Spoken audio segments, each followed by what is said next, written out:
Pumasok sa isip ko, kung sunugin kaya na lang natin itong mga pera na ito at ipagbawal ng Bangko Sentral na gamitin ang pera na yan.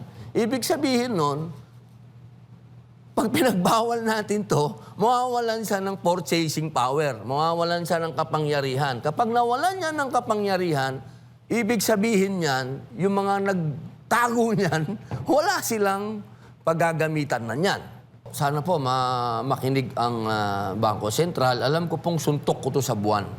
Dahil marami po ditong maapektuhan. Unang-una na po yung mga politiko. Maapektuhan po sila dyan. Alam naman natin yan, wag na po natin itago. Dahil kanya-kanya na nga pong labasan ng 1,000 yan eh. Na pag-surrender, picture, lahat na ganyan. Pero sana lang po, taong bayan na ang humiling. Kaya ako'y nagsasabi na kung meron po kayong isasagawa uli ng mga protesta, yan na ho ang hilingin ninyo. Action na kagad. Ako yan ho, alam nyo, sa totoo lang, yan ho ang solusyon. Dito ngayon. Kasi kung aantayan ho natin yung investigasyon, due process and everything, naibili na ho lahat ng ginto yan. O kaya naidala na sa ibang bansa o napapalitan na ho ng ibang currency. Ngayon na ho gawin na natin. Kasi kung hindi pa ho ngayon,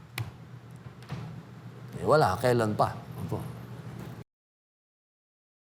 Dito naman po tayo sa inyo pong pinakabagong, isa sa mga bagong resolusyon nyo po, no? Yung paghimok po sa Bangko Sentral ng Pilipinas na magsagawa ng review and at the same time pagkonsidera sa pag-demonetize ng 1,000 peso bill mula January 1 na issue 2020 hanggang September 30, 2025.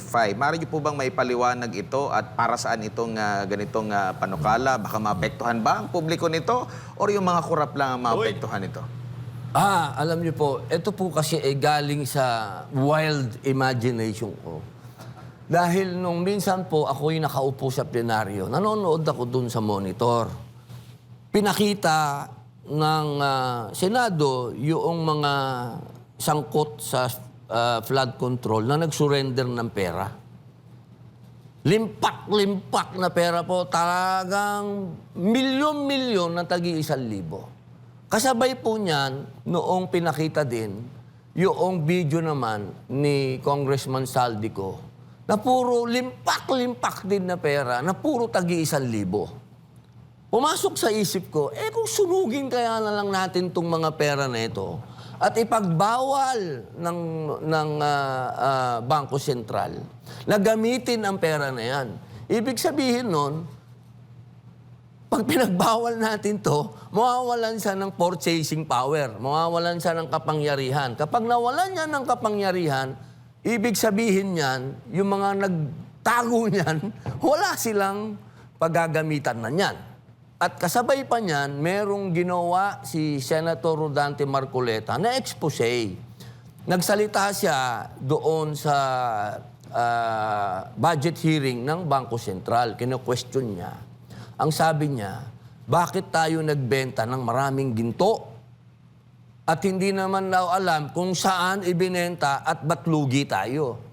So pinagduktong-duk ko na, baka naman kako yung mga politiko natin nagtatago ng pera, bumibili na ng ginto. O kako, bago maibili nila lahat ng ginto yan, huwag na natin niyang bigyan ng bisa. At hindi maapektuhan dyan ang taong bayan. Dahil kung ikaw naman, ang pera mo lang ay 10,000, 20,000 dyan sa bulsa mo, pwede mo naman yan palitan na sa bangko. Papalitan naman yan sa bangko. Kung mag-withdraw ka naman, bibigyan ka na ng bagong pera niyan. At yung mga pera, lahat naman yan, ng 1,000 na yan, may serial number yan. Lahat ng pera ho, may serial number. So alam ho ng Central Bank kung ano yung mga inisyu niyang pera. Kung ano yung mga perang hindi na bumalik. Alam niya yun. Alam niya kung ano yung perang hindi umikot. Kaya ho walang maapektuhan dito kung hindi yung mga nagtago lang ng pera. Yung mga nag-hoard lang ng 1,000. Saka ginawa na ho yan ng mga bansa na nagkaroon ng problema sa korupsyon. Opo. Yan po ang nagiging solusyon nila. Ako galing lang po yan sa wild imagination.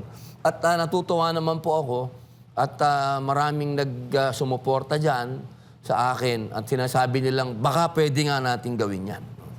Opo. At sa pagsasaliksik din natin, Senator, way back 1986, nagpatupad na rin pala ng demonetization ang gobyerno ni nooy President Cory Aquino sa kasagsagan nito ng di ba, napatalsik through people power ang Marcos regime, at yung mga lumang banknotes na may temang bagong lipunan, yun yung na-demonetize. So, hindi na rin magagamit. So, meron na rin tayong history pala nito na demonetization, which is, kung iisipin mo, magiging walang silbi na yung kanilang kasi hindi naman matitrace yan sa SALN, hindi rin matitrace yan sa mga bangko. Kung ikay matino, ipapapalit mo na lang, Senator. And meron din palang kapangyarihan ng Bangko Sentral na. So, resolution lang to na paghimok, hindi ito panukalang batas, kundi paghimok lang, na-exercise ninyo yung kapangyarihan ninyo. Sana po makinig ang Bangko Sentral. Alam ko pong suntok ko to sa buwan. Dahil marami po ditong maapektuhan. Unang-una na po yung mga politiko, maapektuhan po sila dyan. Alam naman natin yan, wag na po natin itago. Dahil kanya-kanya na nga pong labasan ng 1,000 yan na pag-surrender, picture, lahat na ganyan. Pero sana lang po, taong bayan na ang humiling. Kaya ako'y nagsasabi na kung meron po kayong isasagawa uli ng mga protesta, yan na ho ang hilingin ninyo. Action na kagad. Ako yan ho, alam nyo, sa totoo lang, yan ho ang solusyon. Dito ngayon. Kasi kung aantayan ho natin yung investigasyon, due process and everything, naibili na ho lahat ng ginto yan. O kaya naidala na sa ibang bansa o napapalitan na ho ng ibang currency.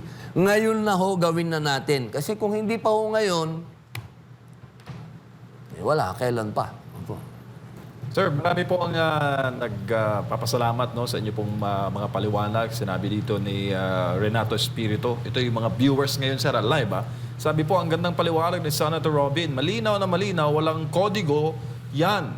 Yung tunay na mambabatas na mahalaga at maintindihan at maunawaan ng sambayan ng Pilipino. At nagiging instrumento po kayo, sir, na mapaabot yung mensahe na yan sa masa. Maraming salamat po. Marami rin po, sir, nagtatanong, may pag-asa daw po ba ang impeachment laban kay Vice President Sara Duterte? Mabubuhay ba uli yan? February daw, sir, ang mga banta. Ha? Anong dagdag na, di ba sinabi na ho yan ng Supreme Court na yan ho ay unconstitutional? So, kung magpa-file po sila uli, kailangan nilang, anong bagong kaso? Anong bago nilang idadagdag? Hindi naman ho po pwedeng same case. Bawal ho yun. Anong idadagdag ho nila dyan? Sa ngayon ho, wala pa naman ho akong nababalita ang may bagong kaso na hindi katawa-tawa.